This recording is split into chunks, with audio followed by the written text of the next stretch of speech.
The Whispering Well. The Whispering Well lay hidden in the Vale of Thorns, its entrance veiled by vines that bled crimson when cut. Legend spoke of the well's power to grant any wish, wealth, strength, vengeance, whatever the seeker desired most. But the well did not grant its gifts freely. Its whispers, they said, would twist the heart of even the purest soul, demanding a price far greater than the wish itself. Eadric of Blackmere stood at the edge of the vale, the cold wind carrying the faint sound of murmurs. He had heard tales of the well for years but had never sought it. Now, however, the stakes had changed. A dragon known only as the Harbinger had risen in the west, its arrival heralded by death and ruin. The Harbinger was unlike any Eadric had faced before, its power overwhelming, its presence a shadow upon Albion. Eadric's steps were heavy as he descended into the vale. He carried with him the weight of countless battles, of comrades lost and kingdoms saved. But this time, the strength of his blade and the will of his heart might not be enough. The entrance to the well was a jagged hole in the earth, ringed by stones worn smooth by time. Vines hung like a curtain, their red sap staining Eadric's gloves as he pushed them aside. The air grew colder as he stepped into the cavern, the faint sound of water echoing from below. At the center of the cavern stood the well, its surface rippling with an unnatural light. Beside it was an old man, his form hunched and cloaked in gray. His face was hidden beneath a hood, but his voice was clear. "You've come to hear the whispers," the keeper said. It was not a question. Eadric nodded. "I need the power to defeat the Harbinger." The keeper chuckled, a sound that carried no mirth. "Power is what everyone seeks, but the well does not grant without taking. What are you willing to lose?" Eadric's hand rested on the hilt of vigilance. "I have already lost much. If it takes more, so be it." The keeper gestured to the well. "Then listen. But remember, Slayer, the well offers only what it believes you deserve."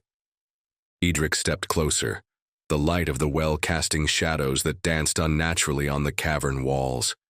He peered into its depths and heard them, the whispers. They spoke in a chorus, soft yet piercing, their words weaving into his thoughts like threads of silk. "Eadric," they said, his name drawn out like a sigh, "you have carried so much. You have fought for others, but who has fought for you?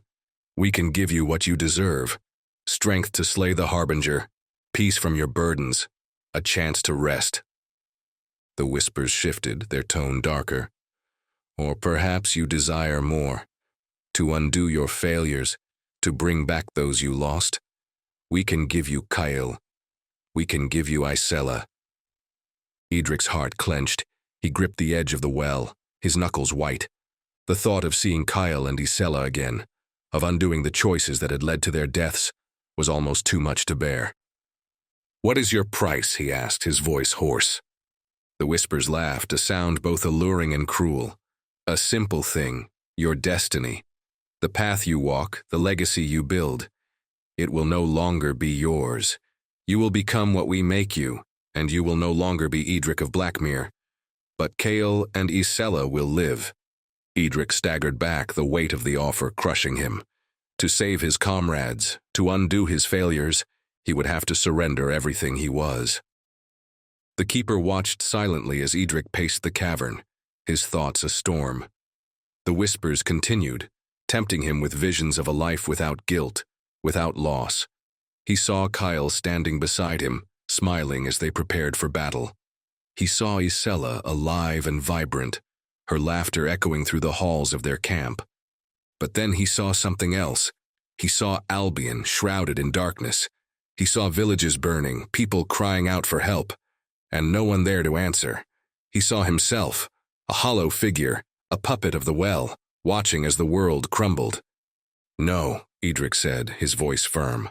"I will not trade my destiny, even for them." The whispers grew angry, their voices rising in a cacophony of rage. "You are a fool, Slayer. You will fail without us.